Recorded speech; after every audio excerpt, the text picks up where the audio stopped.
Hi everyone, today I'm going to show you how to play Robin Trower's For Earth Below. For Earth Below, being one of his slower pieces, makes it a good opportunity to see how he puts some of his little licks together. So I'll go through it slowly using distortion, and then I'll show you how each little piece is put together. It starts off with a hammer-on pull-off.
Okay, that's basically how it goes.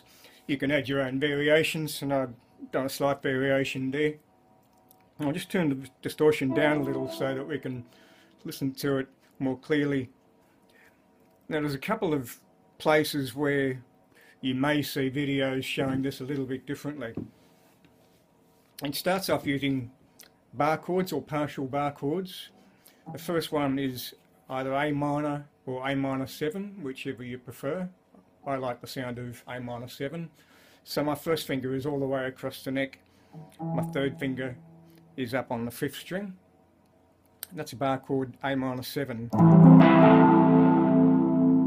Or you can put your 4th finger on, and that's an A minor. Now sometimes Robin plays the whole bar chord. In other tracks he plays only part of the chord, usually just the first 3 strings and then a 4th finger there. Sometimes he might wrap his thumb across the top to get the top notes.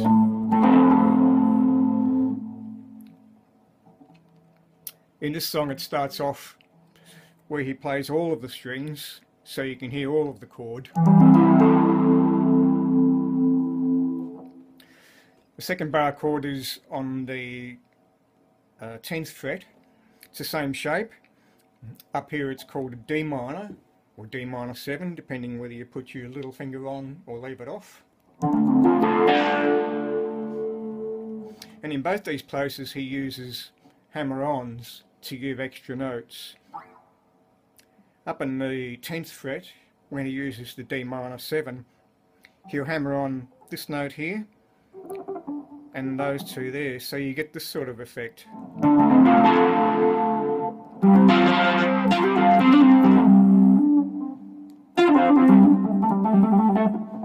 He uses this technique frequently in his tracks.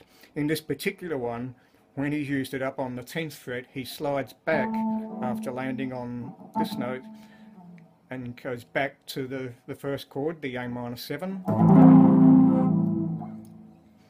So the introduction starts with an open A string, followed by a C note sliding into a D note, and the chord is going to be a D minor 7, but it's played here on the 5th fret initially.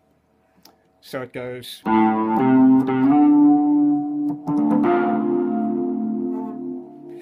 then he moves up to the 10th fret to give the hammer-on effect. And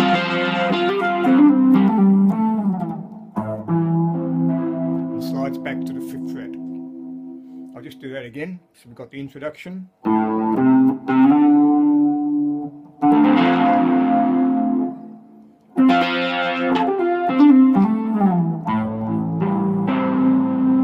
then some hammer-ons again.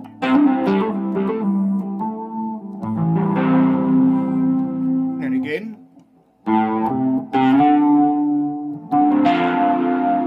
Up to the 10th fret. Back to the 5th fret.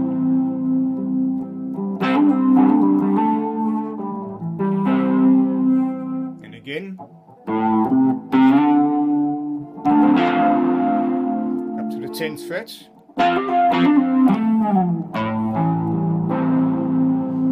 And then a little riff here. You can use your 3rd finger and 4th finger.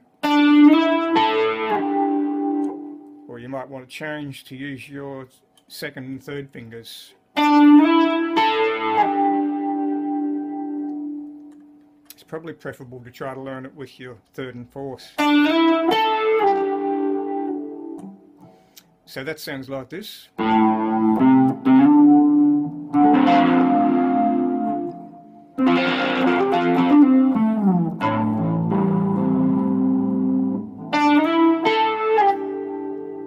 Now the next passage, Robin wraps his thumb around the top string to produce the B flat note.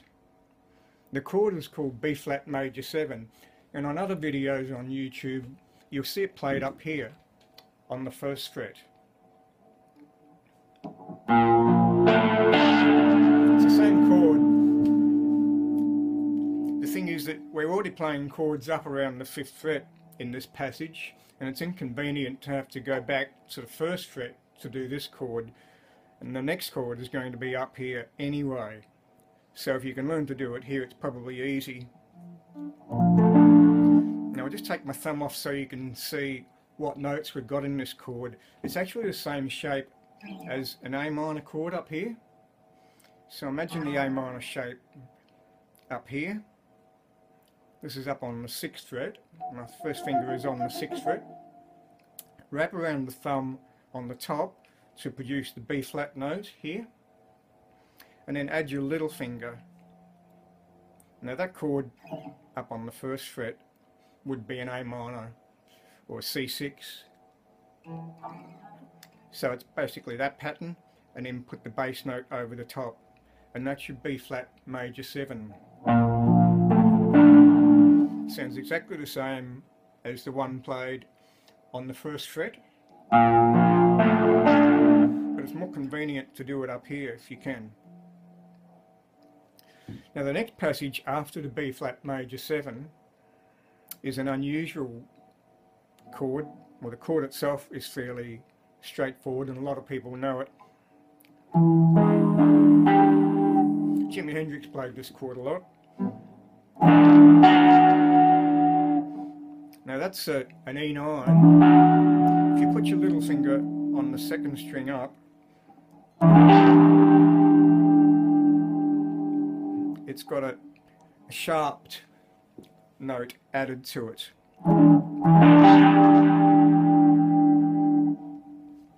So the straightforward chord is frequently used.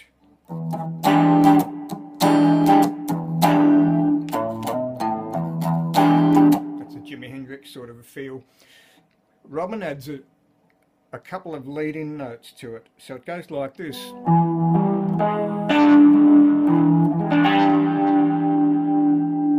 And at the end of it, he does a stretch with the 3rd finger while leaving the 4th finger where it is to produce this effect. And then he releases it again. So altogether it sounds like this. We'll just go back to that B flat major 7.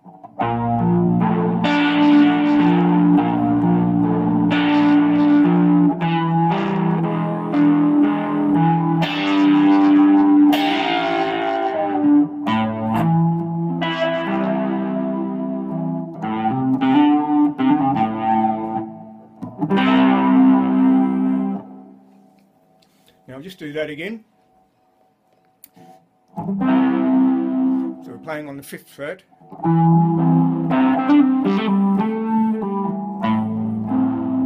Then we've got a little run. And then B flat major 7.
That's it for now. I'll see you next time.